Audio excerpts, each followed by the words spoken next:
संभल में क्या क्या हो रहा है बवाल के बाद एक जरूरी सूचना। सांसद वर्ग के मकान में बुलडोजर चलाने की तैयारी। संभल हिंसा को लेकर पुलिस के शिकंजे में घिरे सपा सांसद जीवर रहमान वर्ग के मकान पर बुलडोजर चलाने की तैयारी की जा रही है। उन्हें 5 दिसंबर को विनिमय क्षेत्र की प्राधिकारी एसडीएम वंदना मिश्रा ने नोटिस जारी कर 12 दिसंबर तक जवाब मांगा था। आरोप है कि मकान का निर्माण बिना नक्शे के किया जा रहा है। गुरुवार को अवधि खत्म होने पर सांसद की ओर से कोई जवाब नहीं आया। उनके अधिवक्ता ने 1 माह का और समय मांगा था। इस पर अभी कोई निर्णय नहीं लिया। एसडीएम ने ध्वस्तीकरण की कार्रवाई से भी इनकार नहीं किया है।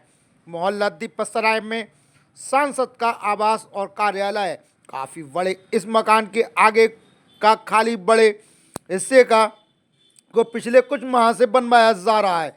इसे 2 मंजिला तैयार कराया जा रहा है। कई कमरों का निर्माण भी हो चुका है। आगे का हिस्सा भी बन चुका है। विनिमय क्षेत्र के प्राधिकारी ने नोटिस जारी कर निर्माण रुकवाने और नक्शा दिखाने को कहा था।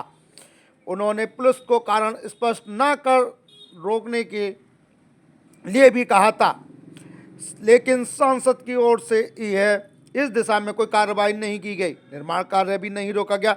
हिंसा की वजह से वर्तमान में निर्माण कार्य धीमा जरूर पड़ गया। शुक्रवार को सांसद के अधिवक्ता ने एक प्रार्थना पत्र देकर एसडीएम से 1 माह का समय देने का आग्रह किया, लेकिन एसडीएम की ओर से इस बारे में विचार नहीं किया गया है।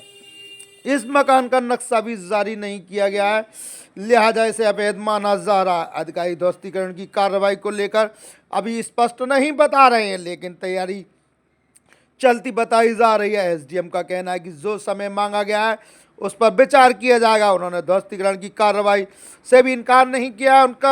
उनका साफ कहना है कि ध्वस्तीकरण की कार्रवाई की जा सकती है।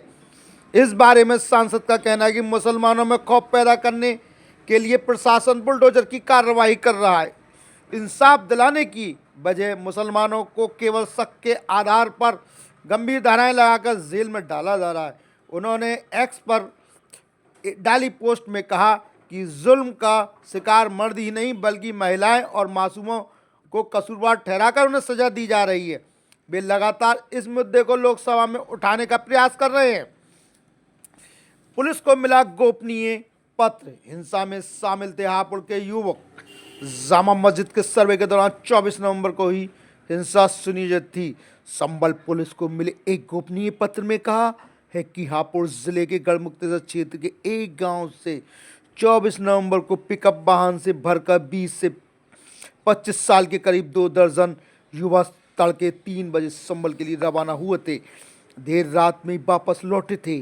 पुलिस ने जांच शुरू कर दी। कोतवाली के प्रभारी निरीक्षक के नाम भेजे गए पत्र में लिखा है कि 24 नवंबर को दिन निकलने से पहले ही भोर में करीब 3 बजे थाना गढ़मुक्तेश्वर के एक गांव से पिकअप में सवार होकर करीब 2 दर्जन युवक संभल के लिए रवाना हुए थे।